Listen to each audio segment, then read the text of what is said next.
voltar com o procurador Roberto Liviano, que, ao final da sua fala, ele concordou que há uma crise.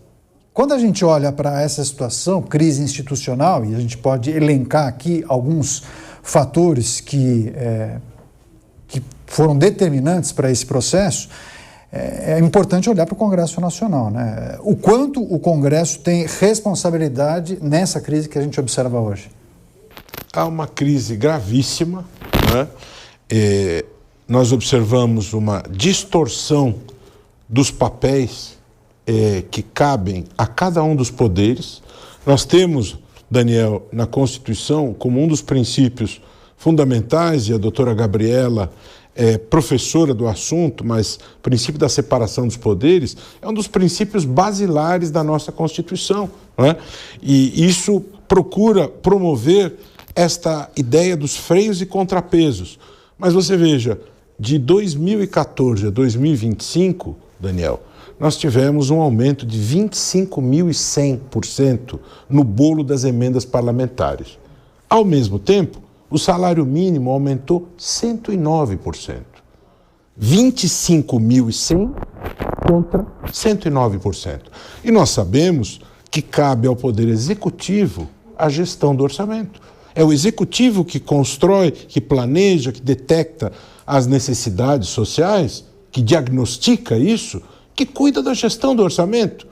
E hoje tudo está invertido. 50,4 bilhões em emendas parlamentares, ultrapassando a dotação de 30 dos 39 ministérios. Então, está tudo subvertido, está tudo invertido, está tudo trocado, não é? É muito difícil você prover as necessidades da sociedade numa situação como esta, não é? Há uma situação crítica de poderes. O Supremo Tribunal Federal entra em cena, Daniel, querendo atuar como um xerife geral da República. Poder moderador. É um poder moderador, mas isso não é plausível, porque nós só tivemos poder moderador na história do Brasil quando Dom Pedro I teve isto consignado na Constituição do Império. Não há poder moderador. Com todo respeito ao doutor Ives Gandra, não há poder moderador. As Forças Armadas não têm poder moderador. O Brasil não teve nenhum outro momento da nossa história poder moderador. Nós temos 3 poderes que são independentes e harmônicos, e nós vivemos um momento crítico. Quem deveria intervir, Daniel, e Gabriela e Aragão, para que essa situação caminhasse numa outra direção? A meu ver, quem deveria ser o protagonista para encaminhar um outro rumo para tudo isso, deveria ser o presidente Lula. Por quê? Porque ele está calçado na legitimidade do voto da maior parte dos brasileiros. Ele é o presidente da República, é o chefe do Executivo, e ele deveria ter o protagonismo da liderança para procurar pacificar os poderes. No entanto, ele venceu as eleições, Daniel, por estreita margem de votos. Ele não tem uma governabilidade firme, sólida, para conseguir capitanear este processo. Ele sobrevive de uma ascensão, uma certa ascensão sobre o Supremo Tribunal Federal, e ele não detém uma grande governabilidade sobre o Congresso Nacional. Então ele não consegue promover esta pacificação que dele se espera. No Congresso Nacional, você vê esta subversão cada vez mais acelerada. E se continuarmos nesse ritmo, daqui 2 anos, colapso fiscal. Porque hoje ultrapassa a dotação de 30 dos 39, e se continuar assim, colapso fiscal. Então, é necessário que as coisas sejam repostas no devido caminho, porque não é possível continuar do jeito que está. Agora, professora Gabriela, a gente tem escutado muitas teses e defesas a respeito de um movimento para pacificar o país, né? O Aragão bem mencionou essa coletiva que foi feita por parlamentares da oposição, elencando projetos que, na ótica deles, esses projetos poderiam pacificar o país, mas é preciso ampliar a reflexão e entender que talvez isso passe por um movimento de autocontenção dos poderes. Essa é uma defesa, mas há quem diga, perdemos o time, o trem passou e esse processo da autocontenção deveria ter sido tomado lá atrás. Enfim, o que é preciso considerar? Tem esses projetos que muitos indicam que seriam adequados, que fossem colocados em votação, especialmente esse destacado pelo nosso colega em Brasília, que trata das decisões monocráticas, mas há uma porção de outros projetos que limitariam o poder dos ministros do Supremo. Queria uma reflexão sobre quais são os caminhos para nós pacificarmos o país. Então, eu acho que eu vejo, né, o nosso país, salvo raros períodos de estabilidade democrática, bastante turbulentos, né? Desde a redemocratização, desde a Constituição de 1988, veja, né? É uma jovem democracia que nós temos. É uma democracia, se comparada a outras democracias, que ela começou ontem. E nós já passamos por 2 processos de impeachment, não foi num parlamentarismo, mas num presidencialismo. Isso mostra a insegurança que nós vivemos no nosso país. Eu acho que para pacificar o país hoje, a gente precisa de muita conversa entre os poderes. E como o Roberto falou, eu concordo absolutamente com o Roberto, o presidente Lula deveria capitanear isso, mas é muito difícil, né? Precisa abrir mão de muita coisa. Nós vivemos num presidencialismo que chama-se presidencialismo de coalizão.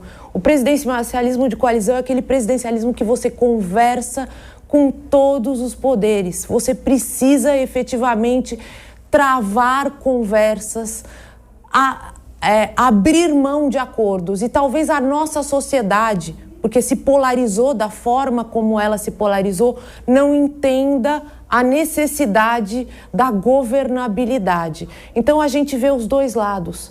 A gente vê os bolsonaristas, as pessoas ligadas à direita e as pessoas ligadas à esquerda, às vezes sem entender as medidas que essas pessoas têm tomado para tentar pacificar o país e construindo críticas atrás de críticas e polarizando ainda mais a situação que já é extremamente polarizada.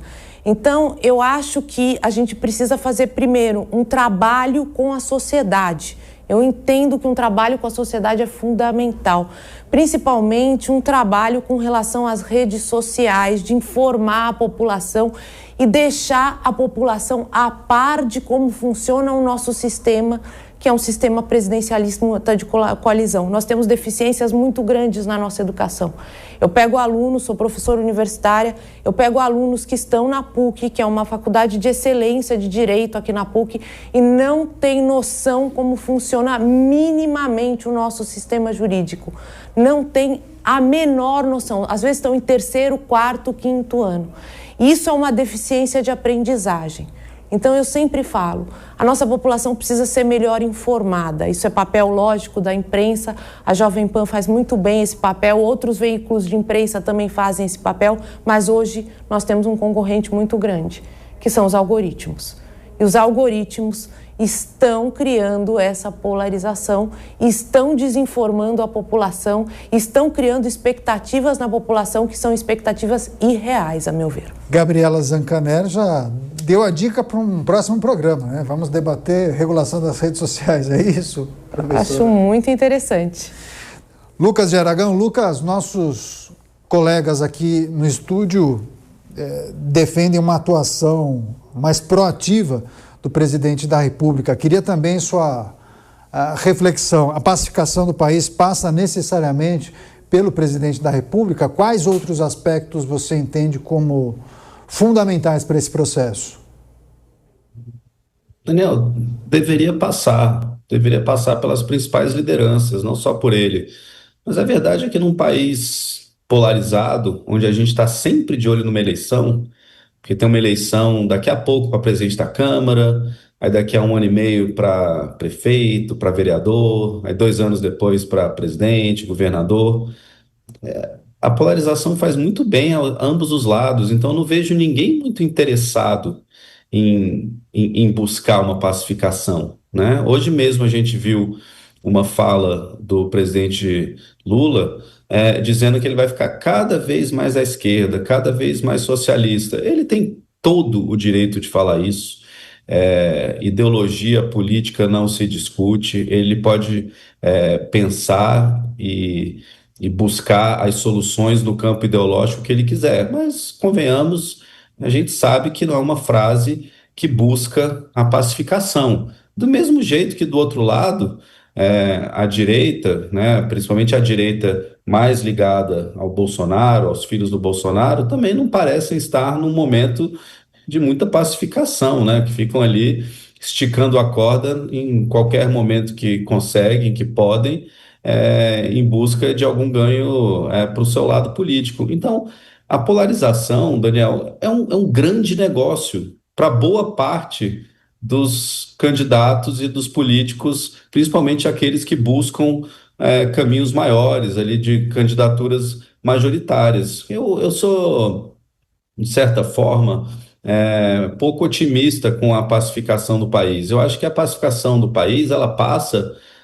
talvez por uma situação absolutamente de sorte, né, de elegermos um presidente daqui a 2 anos ou daqui a 6 anos, enfim, que seja um novo ou que a gente tenha o mesmo, mas que mude de cabeça, enfim, mas que traga um assunto novo para o país. E esse assunto novo é falar das pautas, falar do país, falar de situações como o Roberto falou, a gente tem uma situação fiscal que vai ser muito problemática em 2027. Aí eu quero discordar um pouco respeitosamente do Roberto, não é pela questão das emendas. Claro que a gente tem que falar das emendas parlamentares obrigatórias, que, de novo, não é um dinheiro novo, ela não foi criada do nada. As emendas parlamentares elas foram tiradas do executivo para o legislativo. A situação fiscal do Brasil passa por situações muito maiores do que das emendas, é muito mais pelos gastos obrigatórios de outras áreas, previdenciária. A gente tem uma situação fiscal que em 2027, de fato, como o Roberto bem falou,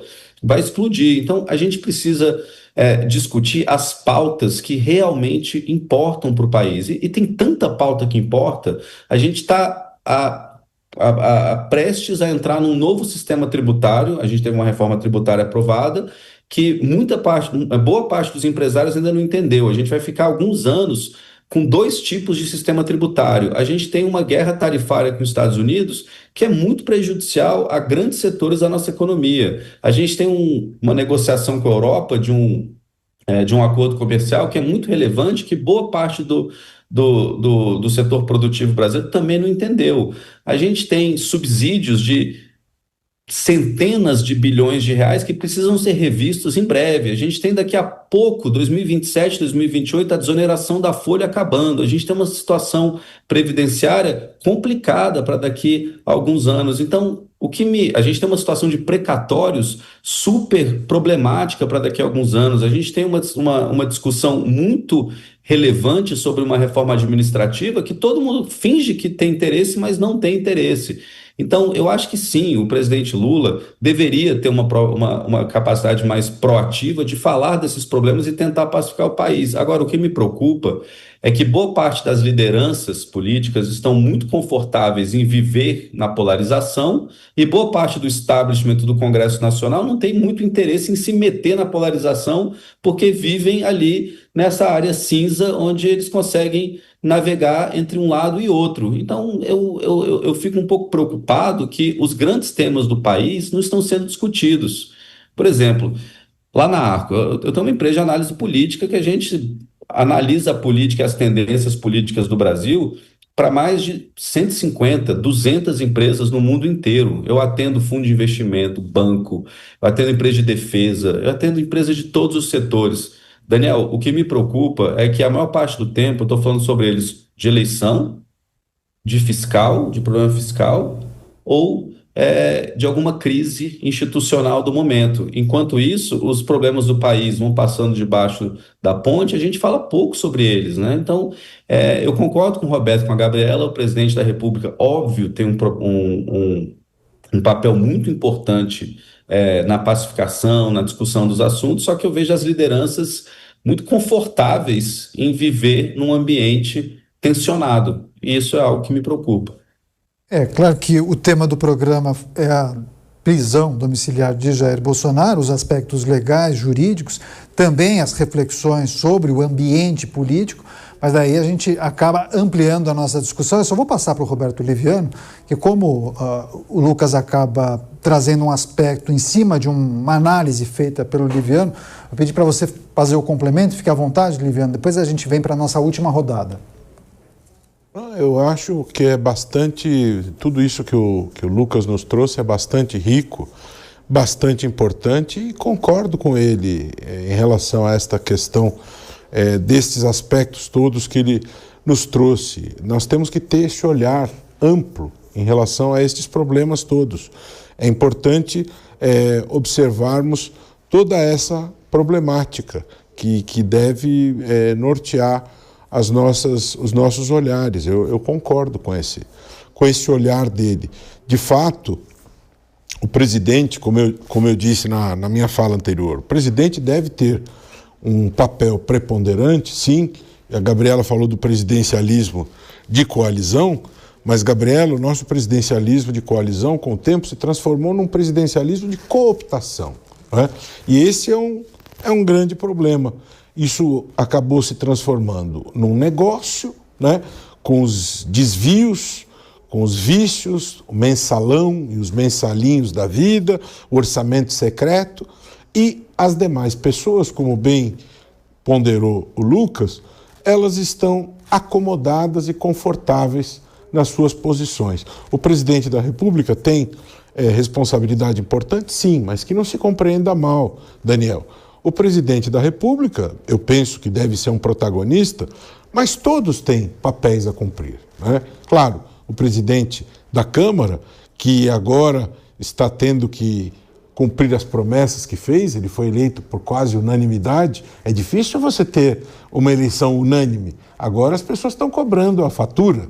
Todos esses que compuseram unanimidade agora estão cobrando o que ele prometeu, né? E ele tem dificuldade em cumprir aquilo que ele prometeu. E aí é uma sinuca de bico, como se fala no jogo de snooker, né? Como é que ele vai cumprir tudo aquilo que ele prometeu para os seus eleitores?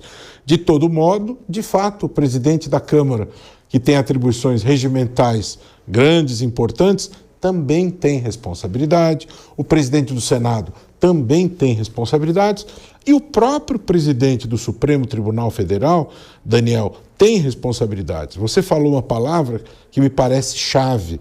Nós não falamos muito sobre isso, mas há um ponto-chave aqui: a autocontenção, né? Eu defendo a ideia de um sistema autorregulatório do Supremo Tribunal Federal, né? Os Estados Unidos, há coisa de 2 anos, aprovaram um código de ética para a Suprema Corte Americana, e este poderia ser um caminho importante que contribuiria para a pacificação do país. Um código de ética, um sistema de autocontenção do Supremo Tribunal Federal, com o qual todos os ministros se comprometessem. Esse é um dos pontos relevantes, a questão das decisões monocráticas. Nos 2 últimos anos, foram mais de 80% das decisões emanadas do Supremo foram de natureza monocrática. Esses são dados públicos, não é? E isso é algo que preocupa a sociedade, porque é da essência dos tribunais que as decisões tenham colegialidade. Quando mais de 80% das decisões são monocráticas, isso causa frustração. Espera-se dos tribunais colegialidade, sim. Espera-se do Supremo segurança jurídica. Quando isso vem, via de regra, de um ministro, causa problema. Quando há uma demora no tempo de vista com o ministro, quando há convites de particulares para os ministros circularem pelo mundo e muitas vezes até causas envolvendo esses particulares que vão ser julgadas por esses ministros, quando falta transparência. São questões complicadas sob a ótica dos conflitos de interesses. Bancas de advocacia, de esposas, de parentes de ministros, advogando no Supremo Tribunal Federal. Tudo isto é complicado. Um tribunal que tem uma história de serviços prestados em matéria de célula-tronco, uniões homoafetivas e tantas decisões históricas para a cidadania do país, precisa, de outro lado, se preocupar com esse tipo de coisa. E o Congresso Nacional também. A Comissão de Ética da Câmara e do Senado, eu não ouço falar a respeito delas. quais as punições que elas têm aplicado, e assim por diante. Mas você defende, rapidamente, só para a gente, novo arcabouço? Para regular, especificar até onde pode ir? A reativação dos mecanismos de autocontenção. É necessário que os poderes tenham autocontenção, Daniel. Não há na prática isso.